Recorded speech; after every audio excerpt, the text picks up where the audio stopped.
It's the E Square Podcast.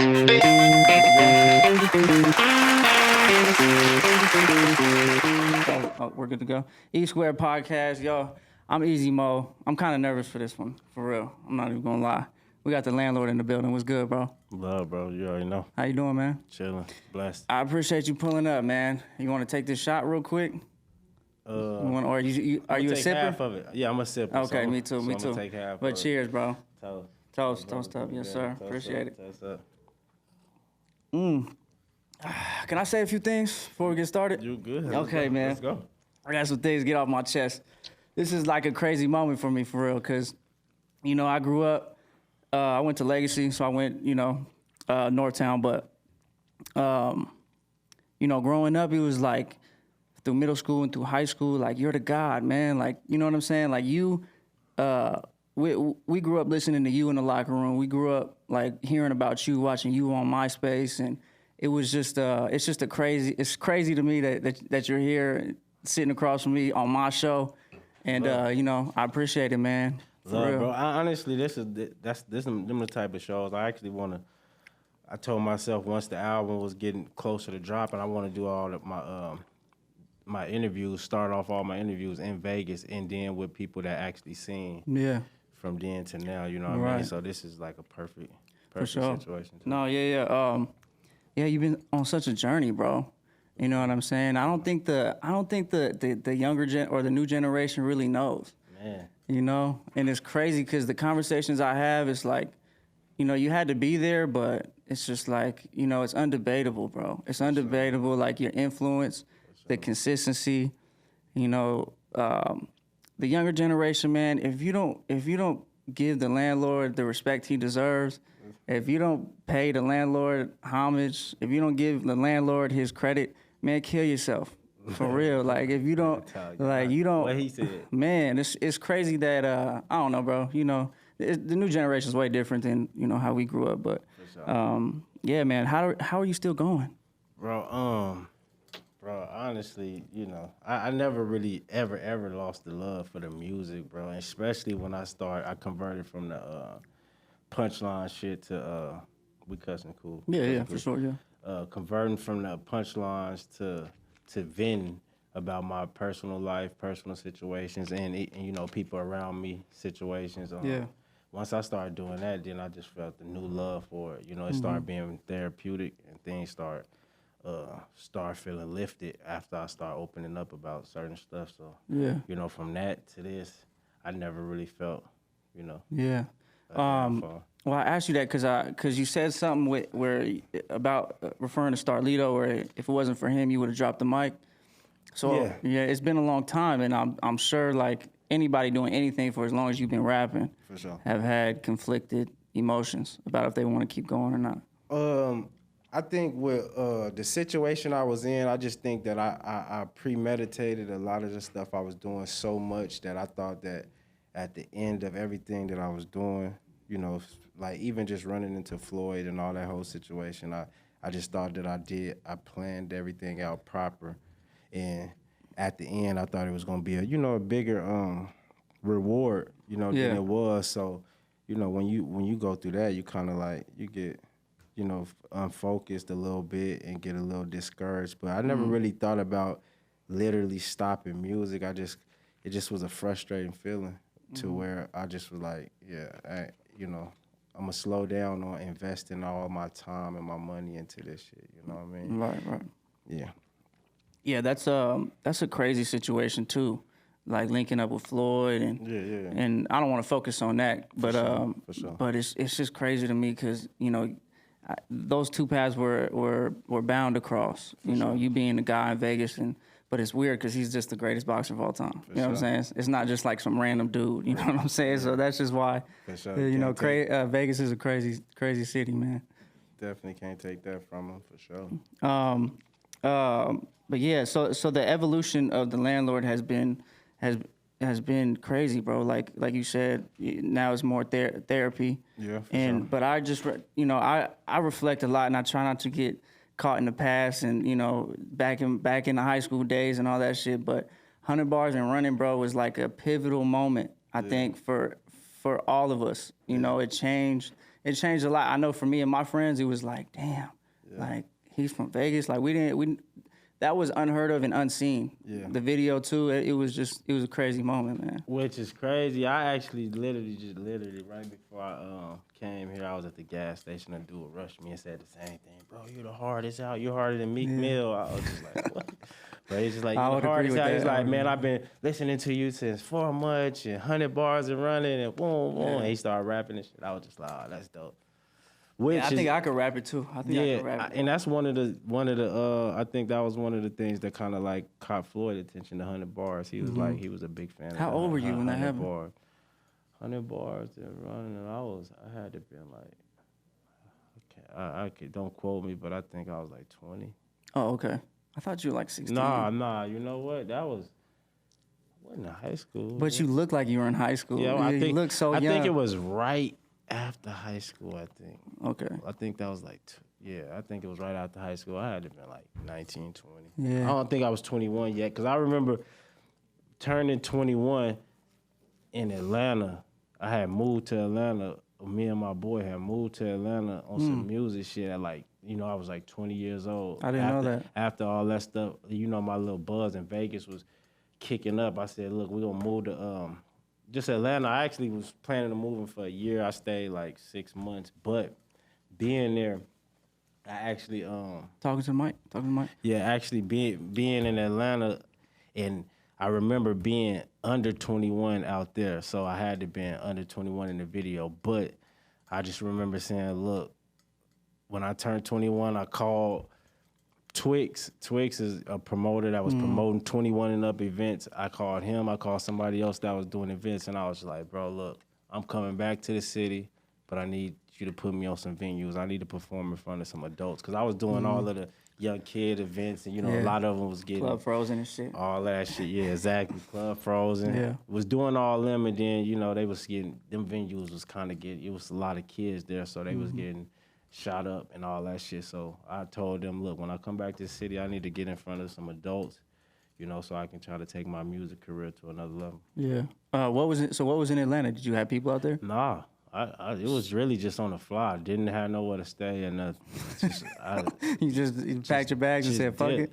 Drove my car and everything. Yeah. We dipped out. It took like a day and a half because we kept stopping, sleeping and shit, getting hotel rooms. But yeah, I just said, we need to change the environment. It's not only so much I can do out here, because being born and raised in Vegas, your music do hit different if you're talented, just because you from here. So I think everything that I was doing in the streets and then with the music, it hit fast. So I was just like, bro, I need to get somewhere else and try to do this same thing that I'm doing in Vegas, Right. in another city. Yeah. Feel me? Yeah, I tell people that all the time, but I mean, back then, yeah, because the internet wasn't what it was. You know what I'm saying? But so you didn't have like, I need to get Jermaine Dupri to listen to my shit. It was just... You know what? In the beginning, that's all I was on, is trying to get in somebody's face. Yeah. Trying to get in somebody's face, rap for somebody. That was my thing, like in the beginning, just watching how everybody else was getting on, around the time when I started rapping. It was like, oh, I seen this person in rap form and they gave this person my demo. So I did have those aspirations in the beginning, but then as I start, moving along, I just was like, look, I'm going to keep rapping. I'm going to keep creating, and hopefully it'll bring them to me. You know what I mean? I'm gonna stop trying to run and find people. I'm gonna just try to keep creating content, and hopefully somebody will come to me. Yeah. Are you still independent? Yeah. Well, I'm with Grind Hard right now. Okay. I'm with Starlito at the moment. But we just an independent company that we do what we want. You know what I mean? So it's not like being from a label where I can't create my own. Right. Music. Right. Is that always been like a frustration for you coming out of Vegas? Like, I tell people all the time, Vegas is like an island. We're just surrounded with dirt. Sure. You know what I'm saying? Has that been a frustration for you throughout your career, just not being able to get in front of... In the beginning, it was. I actually just learned to really deal with it. But it's frustrating.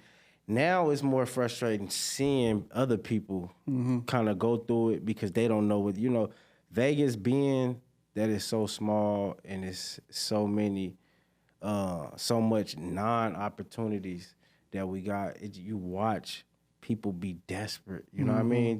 Even me at one point in the beginning, like even with Floyd, like if I was rapping now and met Floyd, I kind of would like appreciate the love and keep it moving. But when you come from Vegas, no opportunities, you be so desperate that we jump on every artist, every producer, anybody that walk through this motherfucker, we gonna, you know, the whole city gonna jump on it because we don't get opportunities. So we like literally desperate for opportunities. And that's the only thing that I hate. It's like, damn, everybody, no matter, you know, I don't even fault them for it, but we don't have opportunities. So it's like, as soon as somebody start rapping, you can be talented and they just, you know, we flying to the biggest name that we see because we don't have them names, we don't have them labels out here, you know what I mean? So we desperate and we do a lot of dick riding and shit, you know. No, for sure. It's like an emotional thing. You know, like if it's the fame factor, like we're not accustomed to that yet. Exactly. You know, so we don't know how to act when it's around. And So what happens is you get a lot of artists, they start rapping and then, you know, you had a lot of Vegas people saying that you hard, you tight, and then everybody get complacent and comfortable. You know, you got artists that try to go farther, but we so small. Like I said, we have no opportunity. As soon as somebody start rapping, you get 100 comments saying that you hard. Oh, yeah. People get complacent. Oh, yeah. Think that They made it. I blew up. I'm famous now.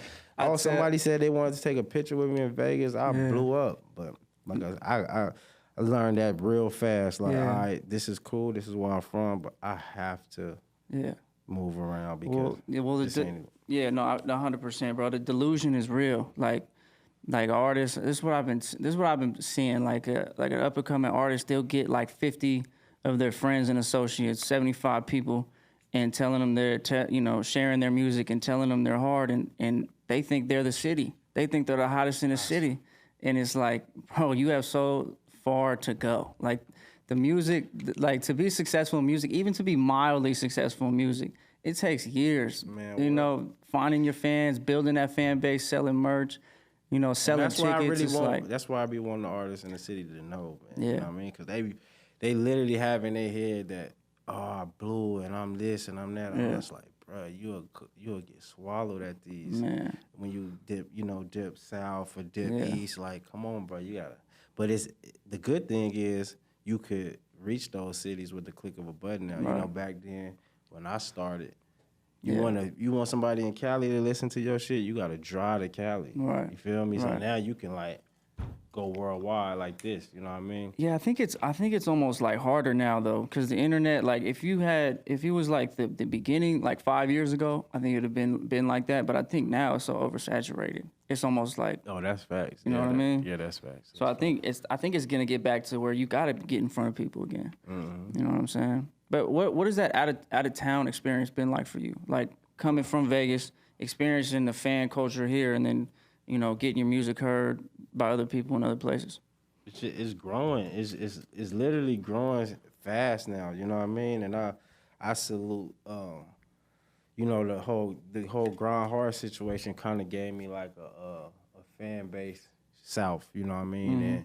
And farther that way, and just to hear people embrace, you know, somebody from Vegas, where, like I said, we don't get embraced like that. You know what I mean? Musically. So just when I run into people on the road and they just like super, super fans of everything that I created, and then they ain't even really, you know, some of them ain't even dug deep enough to really, really know, but just the fact that they love the music that I'm putting out, or just to say that I actually help somebody with some of the music that I put out. It's like, coming from Vegas, like I said, you don't get admired musically by nobody unless it's your peers, you know, the people in Vegas, you know what I mean? So when you step out of somewhere and say, hey, you boy, can I get a picture with you? It's just, it'll never get old to me. Yeah, no, for sure.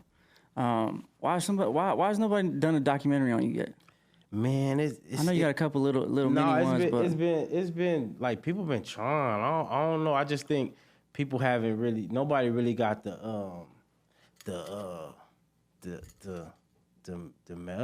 method to putting out a real one. You know what I mean? Because everybody that I run across asks the same thing. Man, let me do a documentary for you, and it's always like this small, or it just ain't. You know what I mean? Ain't nothing that I'm actually like okay with putting out, but. You know, once somebody that I feel like really know how to front to back, because my story, started before music. So I want somebody that's willing to, walk that line, because it's a thin line, but it's my story. You know what I mean? 100%. So anybody that's actually willing to get deeper into it, yeah, I'm all for that. Yeah. Well, do you feel like it's not time yet? Like you're still on your journey? For sure. Yeah. For sure. I mean, like it could happen. Like this is the same thing I was talking to somebody about yesterday. Like they was on the same thing. Like, man, you got so much. You should make a movie about yourself. I think I got so far to go though. You know what I mean? I think it would be inspiring to see something like that, a documentary. But I do feel like the movie is still on right now. No, 100%. If anybody in Vegas deserves one, it's you. You know, when I think about, cause I love my city and I'm born and raised here, and I love my city a little bit too much sometimes. You know what I'm saying? Sure. And, when I think about the Mount Rushmore, it would be, you without question, and I think maybe Fats and, well, obviously, no, not maybe, but for sure Fats and a couple other people. And it's not just about the music for me; it's about the influence. You feel me? It's about the YBE movement. Yeah.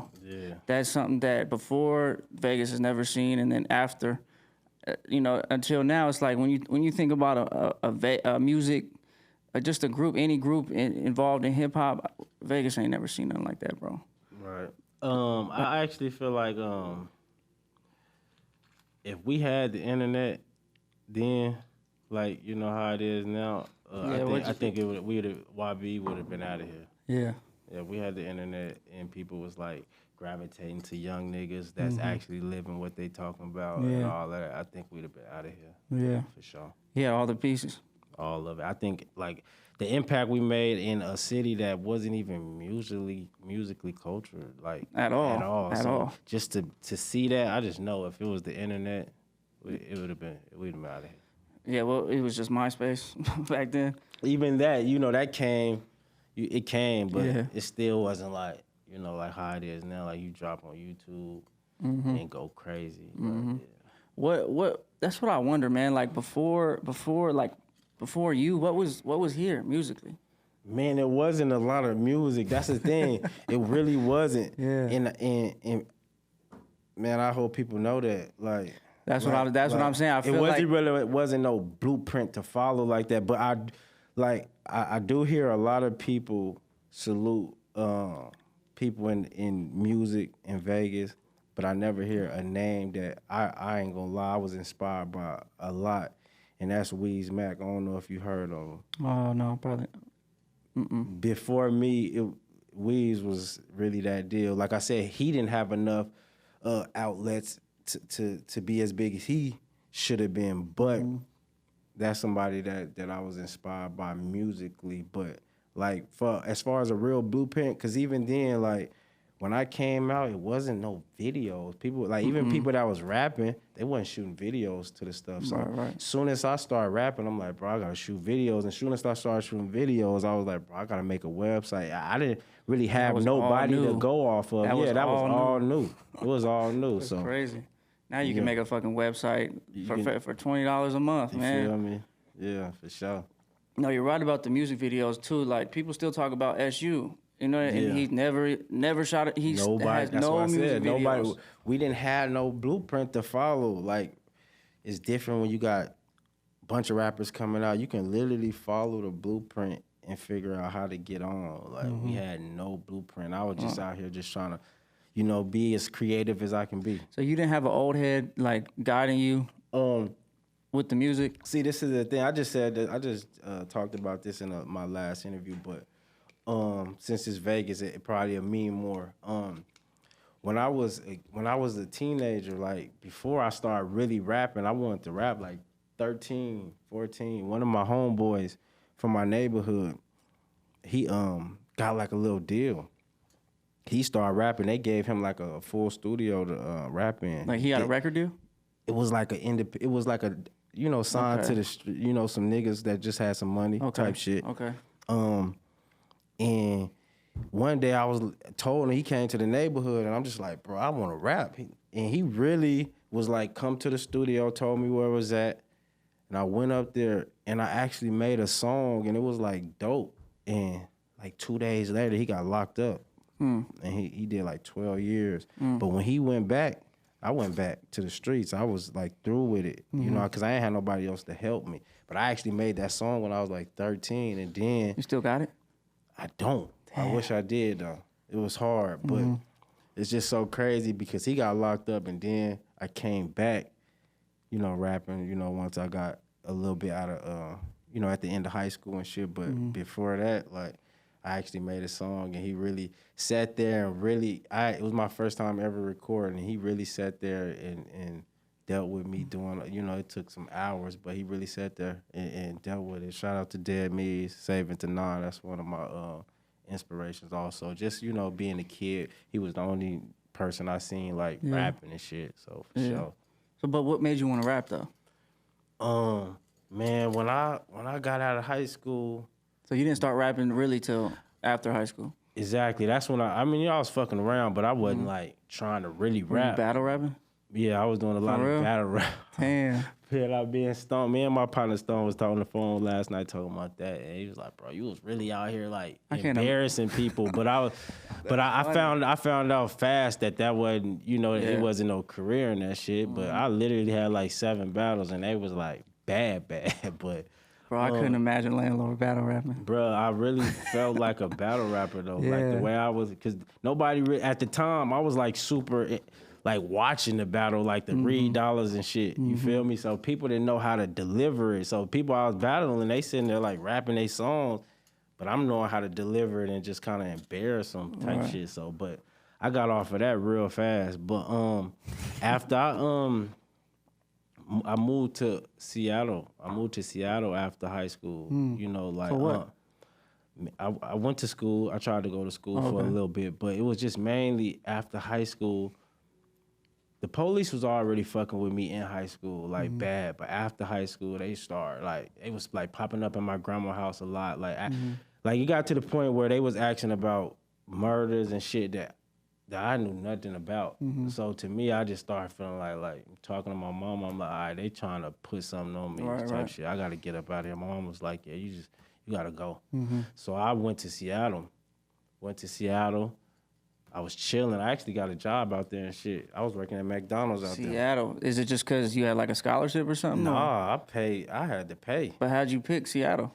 One of my boys was already out there. Okay. Yeah, one of my boys was already out there the year prior. So when that shit happened, I'm talking to him. He like, bro, just come out here. I'm like, I'm coming out there. Yeah. So when I get out there, it's a whole different setting. Like, I'm actually able to drive in my car with my windows down and all that. So it was just like... Nobody knows who you are? Nothing. I felt great, you know, just because, like I said, I was leaving. You know, shit was getting so hot in the streets. We were just doing too much. You know, young niggas just doing a lot. And then I moved some of my partners out there. And then some shit happened out there. And then I moved back to Vegas. And when I came back to Vegas, I was like, bro, I got to do something different. And that's when I started. I was just like, I'm going to jump in this music shit. Yeah, you felt like the trouble was just following you? Yeah, for sure. Yeah, damn. And I was just trying to think of what could I use, you know, where my life and the shit I've been through actually could benefit me. And that music really only thing, you know. Yeah. No, I wanted to ask you about that too, because Vegas is such a not hip hop city, not welcoming to hip hop at all. At all. So the police after 100 Bars of Roaring came out, and you know you getting some steam. Did they start fucking with you more? Yeah, for sure. Every time I try to perform somewhere, they was contacting the promoters out the gate, like, nah. Really? Don't do it. It's the last one he did. That's I shot sad, out, man. and you know, and to the point where some promoters was just like, "Hey, look, we still gonna do it," but you know, and then when it do happen, it's like you know, the police start telling people like, "You can't do it." Like they was suggesting that they don't do it, but then it started being like, "All right, if he's on the flyer, it's not happening," type shit. That's sad, bro. And I was like. That's when I was on some shit like I'm gone. That's when I moved to Atlanta. Yeah, I don't understand when they like why are they trying to block your blessings like that? You know, it's I just think that you know that the main focus is the strip. You know what I mean? Anything that's you know not that or can harm that or go against that in any kind of way, they gonna try to mute it for sure. Yeah. Do you still get that today? Do you perform a lot here? Not as much. Yeah. Like people reach out a lot, but it just gotta make sense. Right. Because I'm born and raised here. So a lot of my hate here, a lot of my Right. partners hate is here, a lot of my family members hate is here. So like if I'm pulling up to your venue, it just gotta mean something. It gotta be worth it, because I might be putting somebody in harm's way, you know what I mean? So I ain't just jumping out there just because you want me to perform. Like I literally gotta benefit from it, and it gotta make sense financial wise. Yeah, you've graduated. For sure. Yeah, for sure. I think the last time I saw you perform was at Brooklyn Ball. Oh, with Dizzy. Yeah. That was a dope. That venue was crazy. Crazy. It kind of made me, I'm gonna be honest, bro, because like I said, like, I said this to Two Realers too, is you've been part of my life for so long in a weird way. Yeah. You know what I'm saying? So it kind of, when I see you performing at Brooklyn Ball, I was like, damn. And it was there he is, like. And it just sucked because even that venue, they was kind of like, keep it low. Really? Keep it low that you know. I mean, it was still love. They wanted me there, and I was able to, tell people, but it was just still one of those things where they ain't really want to throw my face on no flyers or nothing, just because. It seems like such a safe venue, though. Yeah, for sure. Like, you can't even get to the front door without, Yeah, exactly. But I think a lot of that stuff is kind of like starting to be behind me, you know what I mean? But like I said, it's just got to make sense now. Right. You know what I mean? Yeah, man, you've been on such a journey. So what's next, man? You got a new album coming out? Yep. I got Far From Perfect dropping next month. Okay. Engineered by my boy Two Tone. He in the building. Still with me. I actually started out with Two Tone, and we still rocking. Yeah, Two Tone is like the glue to Las Vegas hip hop, man. He's like you know what I'm saying? Like, I've been hearing his name since high school, and it's just so crazy how influential and how he's been able to tie the city together in a lot of different ways. And it's crazy he pulled up here. What's up, Two Tone? You want to? What's good, bro? How did that relationship start? Man, that you might have to tell that story in your interview, because it's so long. But man, I met Tone. Tone was doing engineering in his crib and shit. You know what I mean? And that's how I met him.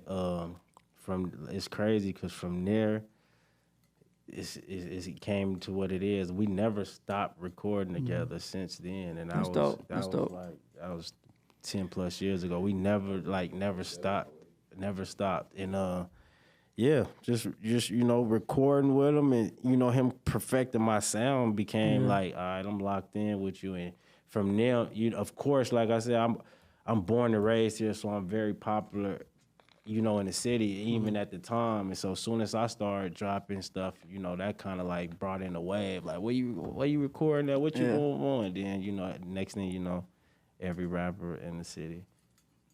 Yeah, you wish you didn't. You wish you didn't let the secret out. No, I'm actually happy because then our city started sounding better. You had a lot of dudes sounding like they recorded it in a car. So like when I'd rather you record with Two Tone. Yeah, shit, for real. Yeah. So is the Fake Love series is over with? Nah, okay, it ain't over with. We just I just made a turn just to do something else. I felt like Fake Love 3 was so big that to do a 4, it would have to really, like, I gotta really like put a lot into it. And this was just something I wanted to give to my supporters, and I haven't dropped in about almost a year, so I just wanted to do something. But Fake Love 4 gonna be like super premeditated as far as the marketing and the producing and everything. I just want to make sure that's all the way right. So I want to say that one. You know what I mean? Okay. That's gonna be my safety net. No, that makes sense. Fake Love 2 is probably my favorite. You like Fake Love 2? Yeah. Yeah. What is that? The Happy Accident or Perfect Accident? Yeah. Yeah. That song like fucked me up. Shout out to Two Tone. Two Tone actually came up with that title. It's so crazy because I was going through some stuff that day that just had me so blacked out, like, where I actually didn't know if I was coming and going. I had a lot going on, and then I pulled up on Two Tone, and really that song is really what, like, came out, just going through the motions. He put the beat on, and that's just what came out. I kind of felt like I was, like I said, taking a new turn in my life where I was like dead in a lot of the old shit that I was going through. But yeah, that shit fucked me up. Like the whole layout of the song and how you know, it's like you versus you, and that shit fucked me up. It made me think about myself too. I'm like, damn, I got some bad habits I need to. And then the video, you know, I ended up having to lay in a casket and shit. So you know, Lito then was kind of like tweaked out by that. Like, bro, you really want to get in this casket? But it turned out to be lit. Why that weirded them out? I mean, shit, it weirded me out. I actually, it took me some time. Like, I literally was like, all right, you get in there. Yeah. And then you get in. I had to see 3 people lay in there before I got up in that motherfucker. Really? Yeah, hell yeah. Do you think about death a lot? More than I ever have, but not to the point where it's something that I think about daily or nothing. But, you know, it's just, you know, the older you get, of course, it's on your mind, especially when you're dealing with, you got kids and that, you know what I mean? So now it's definitely like, what if, you know what I mean? For sure. Yeah, I used to be, as a kid, I used to be so scared of dying, bro. Yeah. And it's so crazy because it started as a kid, then you live life where you're not worried about it, and then you end up back here when you get a little older, like, damn. Yeah. It is, I think that personally, and this is just a personal feeling and a thought of mine, because you know, just something I never share, but I just think it's the weirdest thing in the world just to not know where you're going type shit. Yeah, it's weird, huh? And to have these friends and these family members that you love so much, but you don't get to stay with them forever. I think that's kind of like weak. Yeah, it's not fair. Yeah, it's like I don't know, man. Death is super weird, bro, and it's weird to think about what happens next. Yeah, because we're fed like growing up. You're fed like, oh, you're gonna go to heaven, and you're fed all this weird image and you know this imagery about a pearly white gates and this and that and I think it's confusing. And I think it's more peaceful for the people that actually like strongly believe that it's, you know, they going to heaven, you know. But for somebody that's thinking like logical, like where you just never know. Logical is a good word. I mean, you never know. No, and the fact that you don't know is the scariest thing. And I feel like it's even scarier. Like I lost my brother last year, and he knew that he was leaving. I think that's even more fucked up. Like, you know, the sudden deaths, the tragic deaths fucked up. It fuck up everybody around you. But for the person, it's like, you know, one day you hear it and then you gone. But it's even more fucked up to know, like, in a week, I'm out of here and I don't know where I'm going. He was sick? Yeah. Sure. Oh man, yeah, it's weird, man, and it's even weirder that what I've been thinking about is like any day can just be the last one. You know what I'm saying? And it's crazy because I'm talking to him while he was laying in his deathbed, and he was just like in good spirits. But the fact that he kind of knew that he was leaving, and he was actually able to say it like, hey, take care of, you know, my son, and look after bros them, and for him to be at peace with it was like another eye-opening experience. Like, damn. Yeah. Yeah, when I think about death, man, I just want to walk up to my boss and say, "Fuck you, bro, I'm out." You know what I'm saying?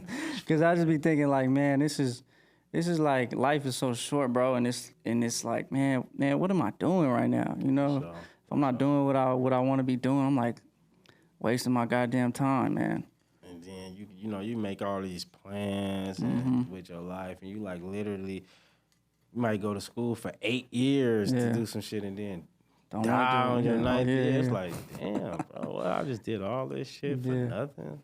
Yeah, did you ever have plans for your life? As far as? Like a different career, like when you were a kid? You know, as a kid, I thought I was going to the NBA. I mean, that's what I really thought. I really thought I was going to the NBA, you know, and then... Stop growing. But I just felt it's so crazy because in the ninth grade, I went to Western, and you know, the varsity coach was actually like really digging the way I played. So I kind of like, not saying I had a chance at the league, but I just had a chance at going to the next level, and I picked going to Cheyenne to be around my homeboys, not to even play basketball, but just all the homies was over there, and that was the last time I played, you know, basketball. Like really? That. Yeah. Damn. So you retired early. I retired on some like stupid shit, and still to this day, my pop's mad at me because the coach went to him and was like, "Make sure he come back here. He's gonna play varsity next year." Boom, boom. And my pops was telling me that, and I was like, "Nah, I want to go over here." And I really thought I was gonna be able to play over there too. Yeah. But when I got over there, the coach was like, "If you got to cut your hair, or you can't hoop," type shit. What the fuck does your hair have to do with playing basketball? Right, and I was on some shit like, nah. And it ain't even that I cared about my hair that much. It was just like, you ain't about to make me cut my hair to play basketball. Right. Like, nah, because especially when, like, niggas like Allen Iverson is around and shit. Like, nah, you ain't about to do that. Right, right. Well, look how the universe worked out. Feel me? That's crazy. For sure. So what is the future? What does the next 10 years look like for you? Man, honestly, I'm trying to run up this money, man. There's so many different things now where you can create income. So I'm just trying to, do this music shit for some more years and just keep creating content and trying to tell my story the best way I can. And after that, I'm just trying to invest and try to invest some money to where I can chill and raise my son and watch my son raise his son and still make money. Shit. Yeah. How's fatherhood been for you? Dude, the best thing. Yeah. Saved my life for sure. Yeah, I heard him on that.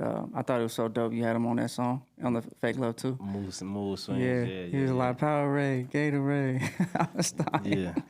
Dude do it all. Like he like big into sports and he like the top of his class in every sport that he play, and he like to do music and he do good in school. So it's like just watching him grow and just being able to plant these seeds inside my creation. It's like it keep me busy to where I know for sure if I had all that free time without having to raise a kid, that I would have found trouble some kind of way, or trouble would have found me. You know what I mean? So just having a son just keep me out the way. Like it keep me balanced where I'm not all stagnant trying to do this and do that. Like some shit I can't even do. And even like as far as the music go, like some of the music, like I gotta redo my verses sometimes just because he listening. You know what I mean? It just keeps. Is that weird? Yeah, very, very, very. Because I feel like. I feel like you gotta censor yourself a little bit. I gotta censor myself, and I feel like some of the stuff that I could, for the culture, probably would be out of here if I rapped about it. But it's like, man, not just him. It's like he got friends, he got classmates, and they ain't like Teachers just people and that know our rap. It's like they like know my songs. Like his friends be like, "Oh, this is my favorite song. This is my," you know what I mean? So I was like, man, don't censor yourself though, man. Lil Wayne had a whole bunch of kids. Man, I don't think it's so hard. When Wayne had a daughter that probably looked up to her mama. You feel me? I like my son is like my biggest fan. Like I'm talking about if he see me doing anything, he's gonna try to do it. You feel me? So it's like when I say certain stuff, I'm like, damn. But I'm not censoring it I'm just more censoring it to, it's only one or two things that I just, like, I'm never stopping telling my story, the things I've been through, the things I've seen, the things I do to somebody, things somebody will do to me. But it's just certain things that I just wouldn't say that I don't want him doing. Right. Like, but it ain't ever gonna be the storyline. I'm not gonna switch my storyline, the sense of my storyline, but it's just certain stuff that I like to keep out of the music. Yeah. Does he want to be? Does he want to do music? He do. He want to do music, but he want to do a lot of other things. Yeah. So he, he's still a kid. So, he'll find himself eventually. But right now, he doing everything. Yeah. Are you gonna like encourage him to do music if that's what he wants to do? I ain't encouraging him to do music. Yeah. I feel like for somebody to come out the streets, with no opportunities, that literally like lack that support system to be able to be greater than what we come from. You have to kind of like, music is the only fallback. It's the only thing. Like if you're not playing sports, like how do you get rich with these limited sources? You know what I mean? It's really rap. Like it's the only way. He got a lot more sources than I had, so I'm not. Rap is like the last resort. You know what I mean? For sure. Yeah, I always say I'm gonna tell my kids that if they're not the biggest fucking nerds, then I failed.